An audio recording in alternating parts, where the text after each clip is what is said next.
c'est ton tour.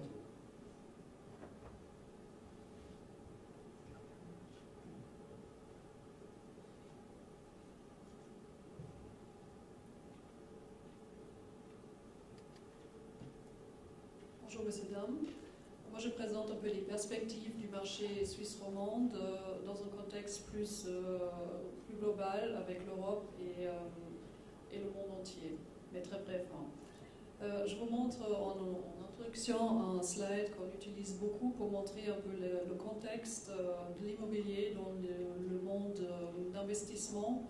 La ligne verte qui fait un cardiogramme et l'index de la volatilité.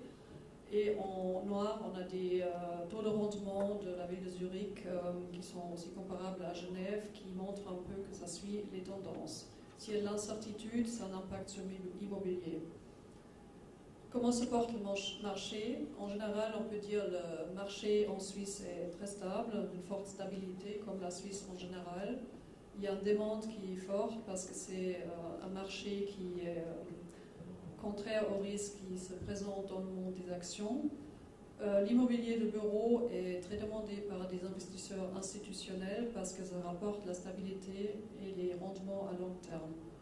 Le focus est sur les core assets, ça veut dire c'est des investissements de qualité dans les localisations clés avec les baux et les locataires de longue durée. Je ne vais pas toucher le résidentiel, mais dans le graphique, on voit que la ligne bleue montre l'indice de la bourse suisse pour l'immobilier qui a la tendance montante. On parle de la Suisse romande, on parle de Lausanne, de Genève et l'arc lémanique. Comment se présente le marché? Bon, on a des extrêmes comme Genève, un canton-ville avec très peu de vacances, avec des loyers qui montent jusqu'à 1200 francs par mètre carré pour des localisations prime. On a le canton de Vaud, la bande Genève-Lausanne avec des business parks qui ont des loyers à 300-350 francs et la ville de Lausanne finalement qui est de nouveau un peu plus chère, mais avec beaucoup de projets dans la périphérie. En général, on peut dire que la demande des locataires est leur baisse depuis l'année passée et il faut que le marché s'adapte. Le contexte économique, il est difficile, on peut dire, depuis le ralentissement conjoncturel l'année passée.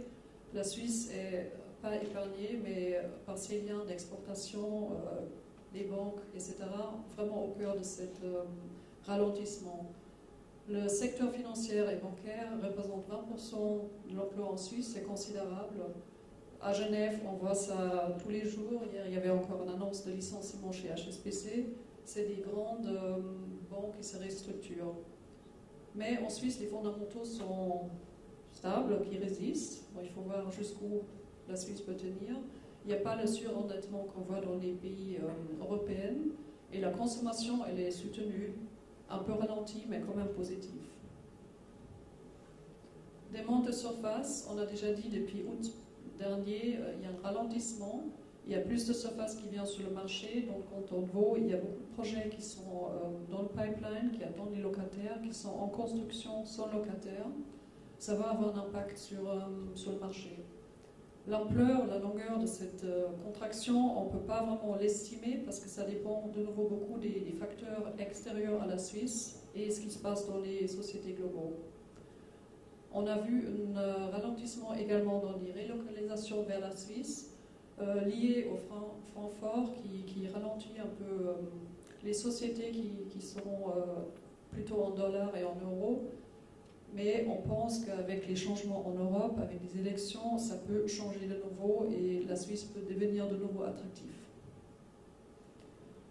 Les loyers et les offres, bon, on a parlé de Genève, ça c'est un cas extrême, il y a très peu de surface disponible. On pense que c'est plutôt sain qu'il y a plus de surfaces qui sont à disposition pour que le marché bouge.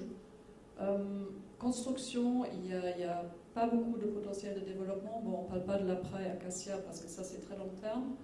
Mais dans le canton de Vaud, on voit déjà qu'il y a beaucoup de surfaces, de projets qui sont là, qui peuvent changer le marché.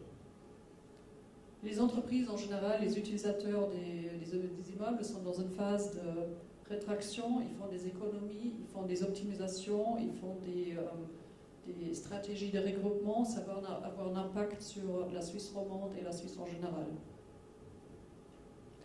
Investissement et prix, je ne vais pas aller trop dans les détails, mais on a parlé des taux de rendement. Ils sont très très bas en Suisse en comparaison avec d'autres pays. Les taux d'intérêt pour les financements sont très bas, mais on voit déjà qu'il y a des questions qui se posent au sein des banques pour les futurs financements. Les prix devaient rester dans la fourchette relativement stable. Il n'y a pas de hausse parce que les loyers ne peuvent pas augmenter, ils sont planchers haut.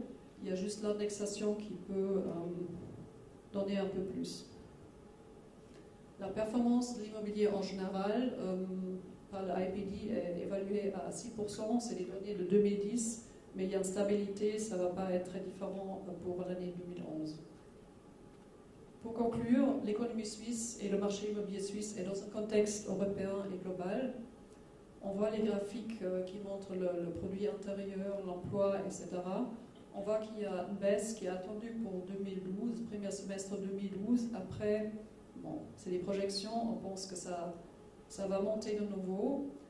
Et pour passer ce cap, ce creux, on pense que les investisseurs, les régisseurs, les propriétaires doivent s'adapter aux besoins des locataires qui ont des besoins qui sont très différents du passé. Ils demandent plus de flexibilité, plus d'incentives, comment dire, moi je dis incentives, je ne sais pas, incitation pour rester dans les locaux qu'ils occupent ou pour aller vers d'autres projets.